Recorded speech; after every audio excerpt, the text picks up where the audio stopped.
ప్రజా సమస్యలను క్షేత్రస్థాయి నుంచి పరిష్కరించి నగరాభివృద్ధికి సంపూర్ణ ప్రణాళికలకు శ్రీకారం చుట్టబోతున్నామని గ్రామీణాభివృద్ధి కమ్యూనికేషన్ శాఖ మంత్రి డాక్టర్ పెమ్మసాని చంద్రశేఖర్ అన్నారు.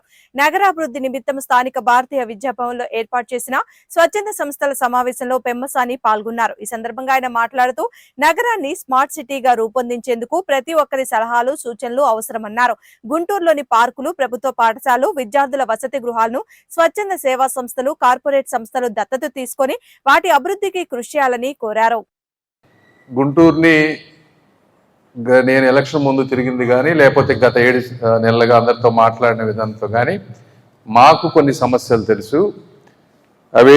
అవన్నీ ఫిక్స్ చేస్తూ వస్తూ ఉన్నాం 1 by 1. ఇప్పుడు మీరు చూసుకుంటా వస్తే ఒక 3 బ్రిడ్జెస్ మనం ఫైనల్కి తీసుకొచ్చాం. ఇంకొకటి నందివెలుగు ఇన్కంప్లీట్ బ్రిడ్జ్ ఉంది, అది కూడా ఒక 3-4 వీక్స్లో దానికి కూడా శాంక్షన్ వస్తుంది. అది కూడా అయిపోతే 4 అవుతాయి.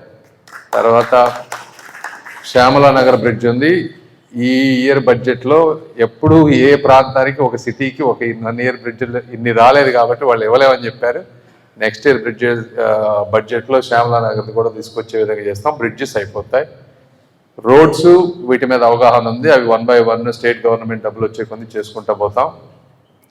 తర్వాత వాటర్ సమస్య అమృత్లో పెట్టాం మేము. దాదాపుగా ఒక 300 కోట్ల రూపాయలు బడ్జెట్ చేసి అది ఢిల్లీలో వర్క్ చేసి శాంక్షన్ తీసుకురావాలి. దాని మీద నాకు పూర్తి అవగాహన ఉంది. వాటర్ గురించి సస్టైనబుల్గా కృష్ణా నది నుంచి పైప్ లైన్లు వేసుకొని వచ్చి ఎంత చేయటం ఎలా అనే దాని మీద చూస్తున్నాం. దాని మీద కూడా నాకు ఒక మంచి అవగాహన ఉంది కాబట్టి దాని గురించి కూడా మనం మాట్లాడాల్సిన అవసరం లేదు. తర్వాత అండర్ గ్రౌండ్ డ్రైనేజ్ మీద వర్క్ ఆయనకి అప్పచెప్పేస్తే ఆయన వారి కుటుంబంలో ఎవరో చనిపోయారు, వాళ్ళ బ్రదరు, వాళ్ళ జ్ఞాపకార్థం అదంతా టేకప్ చేసుకొని మంచి డిజైన్స్ తీసుకొచ్చి చూపించారు. అట్లా పార్కులు ఎవరైనా తీసుకునే వాళ్ళు ఉంటే వాళ్ళకి అప్పచెప్దాం అనేది ఒకటి చేస్తే వాళ్ళు నీట్గా మెయింటైన్ చేసి ఇస్తారనేది. అందులో అలాంటి వాటిలో ఎవరన్నా పార్కులు తీసుకొని చేసేవాళ్ళు ఉంటే కొంచెం చెప్పండి, అది ఒక ఇన్పుట్ కావాలి. అదేవిధంగా మీరు తులసి రామచంద్ర ప్రభు గారు ఉంటే ఆయన మన గుంటూరులో ఆగిపోయిన సర్వీస్ బ్లాక్స్ ఆయన దాదాపుగా 7 కోట్లు కానీ 10 కోట్లు కానీ ఎంతైతే ఎంత ఆయన కట్టిస్తా అన్నారు. దానికి గవర్నమెంట్ నుంచి జీవోలు తీసుకొచ్చి అవన్నీ ముందుకు నడిపించి స్టార్ట్ చేయబోతా ఉన్నాం. జీజీహెచ్ ఇంత ముందు మీద కొద్దిగా బెటర్ అయింది, ఇంకా బెటర్ అవ్వాల్సిన అవసరం ఉంది. ఇవి కాకుండా మానస సరోవరం ఒకటి ఉంది, దాన్ని కూడా త్వరలో దాన్ని ఏం చేయాలనేది చూస్తాం. సో ఇవి కాకుండా పరిస్థితి షరామామూలే.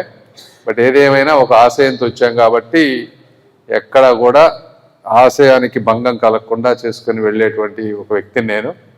మీ అందరినీ కోరుకునేది ఏంటంటే చెప్పిన విషయాలు చెప్పకుండా ఉపయోగపడేది ఈ ప్లాన్ చేస్తే ఇవి కావాలి బ్రాడ్గా పెద్దవి. ఎందుకంటే గత 5-10 సంవత్సరాల్లో గుంటూరులో ఏది జరిగినట్టు నాకేం కనిపించలే. జనరల్గా ఒక్కసారిగా అన్నీ కూడా మనం 2-3 ఏళ్లలో చేస్తామని కాదు, కానీ నా దృష్టికి వస్తే ఏమైందంటే దాన్ని ఎలా ప్లాన్ చేయాలి, ఈ సంవత్సరం కాదు వచ్చే సంవత్సరం కాకపోతే 4వ సంవత్సరం ఏదో విధంగా ప్లాన్ చేయడానికి మీ సలహాలు తీసుకుందామని వచ్చాను. 1 by